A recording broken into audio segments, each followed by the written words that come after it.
सुबह होने से पहले एलान नदी के किनारे खड़ा था। माँ उसके पास आई। उसकी आंखों में आंसू थे, पर चेहरा दृढ़। एलान, तुम कभी अकेले नहीं रहोगे। रोशनी तुम्हारे साथ है, घाटी तुम्हारे साथ है, और मैं तुम्हारे साथ हूं।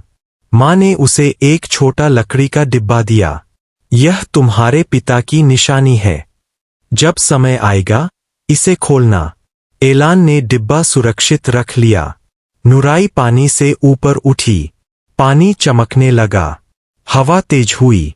आकाश में नीली रोशनी फैल गई। एलान, समय आ गया है।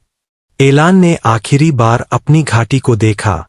पेड़, पहाड़, पंछियों के घोंसले और अपनी माँ की आंखों को। फिर उसने पानी में कदम रखा। पानी चमका, रोशनी फैल गई, सब कुछ घूमने लगा, और एलान एक चकाचौंध सुरंग से गुजरते हुए एक नई दुनिया की ओर बढ़ने लगा, सितारों के साम्राज्य की ओर। उसी रात एलान नींद नहीं ले पाया। वह नदी के किनारे चला गया। पानी बहुत शांत था और चांद की रोशनी उसमें नृत्य कर रही थी। अचानक पानी के बीच से एक नीला प्रकाश उठा।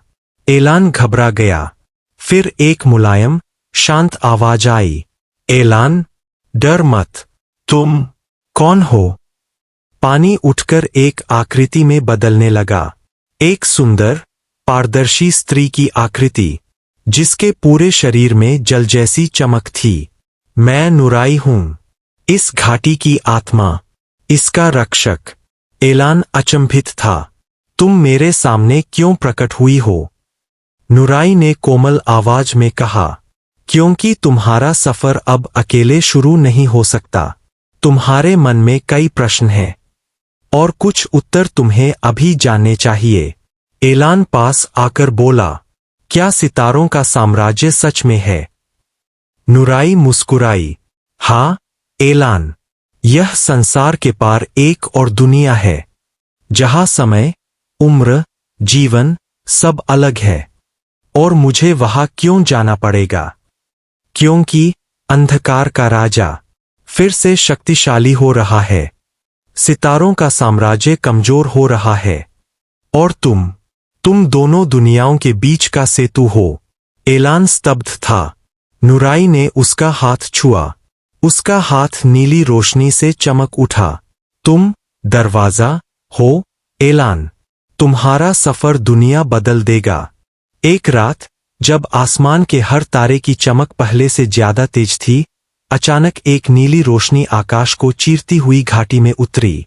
सारी घाटी जाग उठी। हवा में जादू था, और धरती पर हल्की सी कंपन। एलान की आंखें चमक उठीं। माँ, ये क्या हो रहा है? माँ का चेहरा अचानक गंभीर हो गया। वक्त आ गया है। कौन सा वक्त? लेकिन माँ कोई जवाब दिए बिना घाटी के मध्य की ओर दौड़ी, और एलान उसके पीछे। घाटी के बीच में एक बड़ा, चट्टानी पत्थर था, जिसे नक्श-ए-नूर कहा जाता था। माना जाता था कि यह पत्थर तारों का उपहार है। आज यह पत्थर स्वयं चमक रहा था। उस पर एक नया चिन्ह उभर रहा था। एक तारा, जो दो रास्तों को रोशन कर रहा था। एक रास्ता रोशनी का, दूसरा अंधकार का। माँ कांप उठी। एलान, यह तुम्हारा निशान है। एलान घबरा गया। मेरा? क्यों? माँ ने उसके कंधे पर हाथ रखा। तुम्हें सितारों के साम्राज्य जाना होगा।